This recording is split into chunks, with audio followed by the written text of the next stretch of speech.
aneh perhatiin ya, aneh pantau, ini komunitas Betawi ini semakin banyak bertumbuh gitu, banyak yang baru gitu. Nah, menurut Bang Sahrul ini apa penyebabnya? Ataukah dia memang karena cinta budaya, atau sebenarnya ada sesuatu yang menjadikan dia membuat baru? Nah, gimana Bang Sahrul?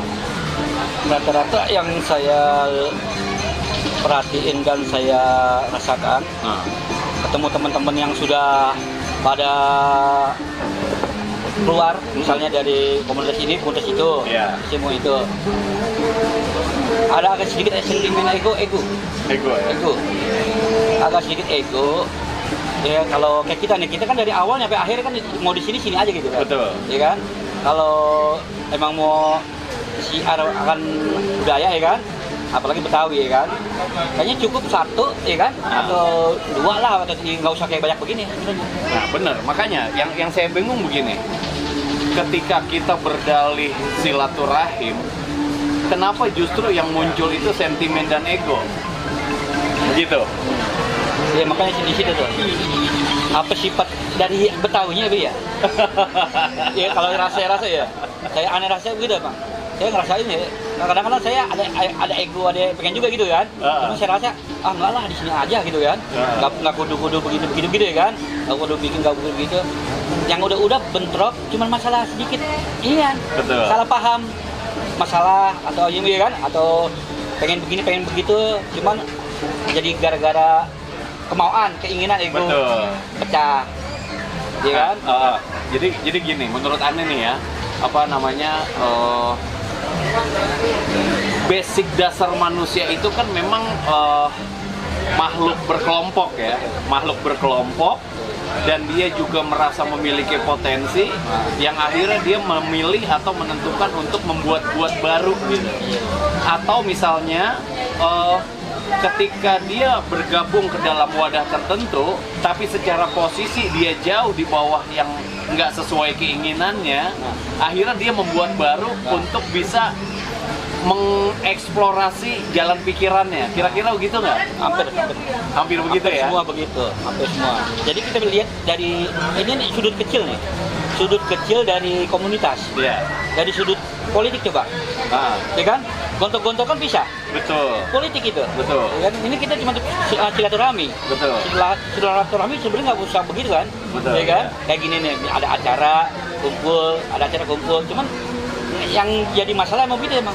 Kenapa ya kan? Gara-gara satu ya kan, terus ini nggak suka atau nggak sependapat, pecah, bikin lagi. Berarti kasarnya gue juga bisa. Nah, itu berarti dalih-dalih silaturahmi ini cuman hanya di permukaan dong. Artinya kita menerapkan bahasa silaturahim tuh nggak dalam gitu loh. Iya kan? Betul. Gitu.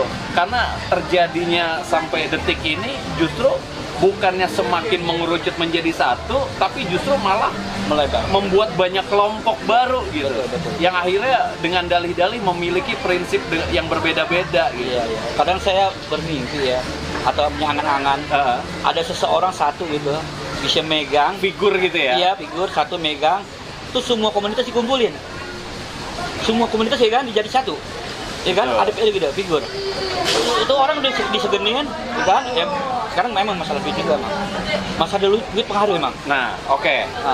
Kalau Abang tadi nyinggung soal duit, ini memang kendala kita satu lagi adalah ekonomi, Bang. Betul.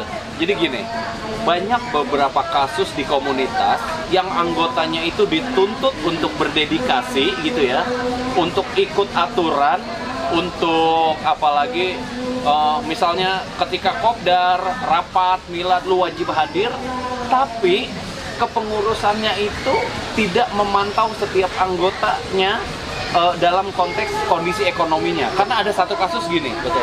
Bang, gimana bang? Lu di komunitas mana sekarang? Gue udah nggak lagi. Emang kenapa? Ya habis gue dituntut sono sini, gue ongkos aja jalan 1.000 perak aja nggak punya. Nah begitu maksud saya.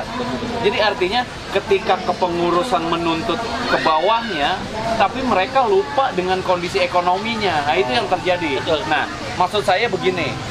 Bagaimana cita-cita abang ketika berada dalam satu komunitas? Apa yang abang mau bangun dalam sisi ekonomi? Supaya semua anggotanya mapan misalnya. pernah saya usul ya, saya pernah merapat. Syukur-syukurnya ada komunitasnya udah mau bentuk. Nah, Ada satu koperasi, ya kan? Koperasi masalah apalah itu kan bisa dibahas nanti kan. Ada wadah koperasi untuk komunitas. Misalnya satu dan ya komunitas apa gitu ya kan? Dia megang koperasi, dia ya apa nih? Dia luasin soal keuangannya apa ya kan? Ekonomi soal taruhlah misalnya kayak soal kuota aja kadang dia nggak punya. betul. Ya kan? Iya. Kuota aja karena pengen posting. Iya. pengen apa? Eksis lah Pengen gitu eksis, ya. pengen komen. Heeh. Dibilang, bukan ngapa bang, saya nggak punya kuota. Nah, itu itu kendalanya. betul bang. Jadi akhirnya ketika kepengurusan lupa dengan kondisi ekonominya dan dia kurang memahami, akhirnya dianggapnya dia menjadi kurang aktif dianggapnya gitu. Betul. Gitu. Ah. Nah, oke, Mas Sarul. Ah. Ini nanti kita bicaranya agak panjang, jadi sengaja kita bikin part-partnya gitu Iya, ya. iya, siap. Jadi sementara segitu aja. Ah. Nah, saya mau ambil kesimpulan dari Bang Sahrul. Ya. Apa kesimpulan Bang Sahrul dalam berkomunitas? Dah itu aja. Silakan. Sebenarnya gampang ya benar. Gampang kalau kita nggak perlu ini itu ya, jalanin aja nih. Iya. Kayak saya nih, saya ya kan nggak kaya, ya kan?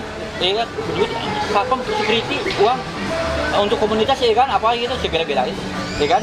Karena buat jalan kasarnya dibilang apa nih sebutannya kalau kita di sama negara sama pemerintah sama apa gitu sama ketuanya gitu gimana gitu. Imamah lah ya. Nah, istiqomah ya kan, terus jalan ya kan, nggak pakai ini, nggak pakai begitu enggak. Kalau emang sukses kan buat kita juga, Iya. ya kan? Buat sukses buat kita juga, buat ini juga. Memang kadang sedih emang, ya kan? Yang ini bikin milad, yang ini bikin milad, ya kan? Yang ini bikin acara, ini bikin acara.